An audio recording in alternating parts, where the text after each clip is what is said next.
from a bigger picture, a bigger standpoint, this is, of course, a Breeders' Cup win you're in for the Classic. What of these horses do you think are serious and could kind of use this as a kind of a launching point for the second half of the year?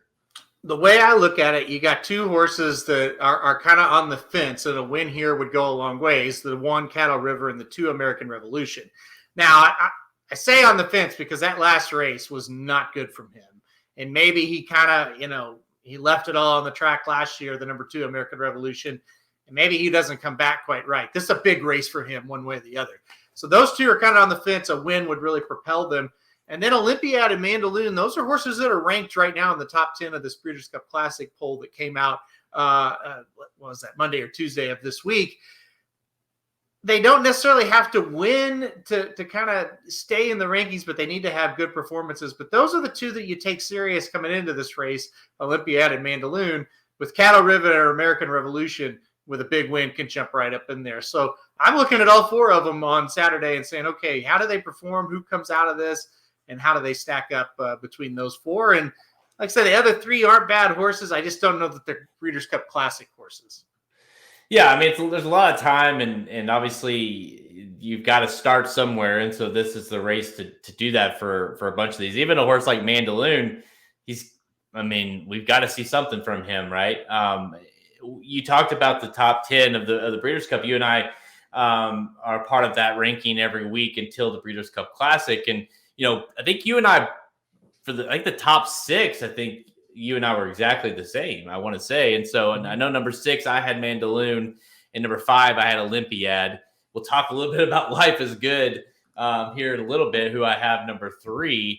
But yeah, I mean, Olympiad is one of those that I've kind of been on a wait and see approach with him. Like, he's in the 5 spot, but a win here would certainly, bump him up. Of course, we're waiting to see what Country Grammar does coming back, of course, with Bob Baffert back, maybe. I don't know. Right? Maybe. We'll see. Hot Rod Charlie, can he win one of those races? I have him 4, and I have Flightline 1, and Life is Good 3. So those are horses that, certainly still have a lot to prove. Can Life is Good win at that classic distance? Is Flightline, is he a classic horse? So lots to be. That this division is wildly open at the moment. Well, it's weird because the number 1 horse hasn't had a race over a mile ever. The number 2 horse hasn't ran in the United States this year. The number 3 horse got beat at 1.25 miles in his only race at that distance. And the number 4 horse is Hot Rod Charlie, who seemingly tries every way he can to lose races he should win. And then number 5, you get to Olympiad, who around 2 turns in this country is the most proven horse this year, as far as he just is reeling off wins. So it's an odd division that has a lot to be sorted out, and it starts right here this weekend. If Olympiad were to win this race, or I'll just put both of them in, Mandaloon or Olympiad, we have them 5 and 6 in our classic rankings. How far up do they go? And of course, we also are going to see Life is Good on the same day, so that might factor in as well. But let's assume that Life is Good can win, and one of Olympiad or Mandaloon win this race. How far up could you bump them? Well, they 100% will jump up over Hot Rod Charlie, whoever wins this. And I would think, depending on what Life is Good, if Life is Good loses, obviously they'll jump him as well. But I think 3 or 4 is about as high as they'll go, unless it's just an incredibly impressive, victory for one of those 2. Yeah, the one thing I'll say, and I think Flightline's an interesting. He got like 22 or 23, I want to say, first place votes in the first ranking. So obviously, he was a very popular choice in the first spot. And I think, for me personally, because I put back and forth, like, can I rank him 1? Because he's, like you said, he's never ran over a mile. But at the same time, what are the connections saying? They're going to point to the Classic. As of now, he's going Pacific Classic. That's the plan, right? He is a classic horse as of right now.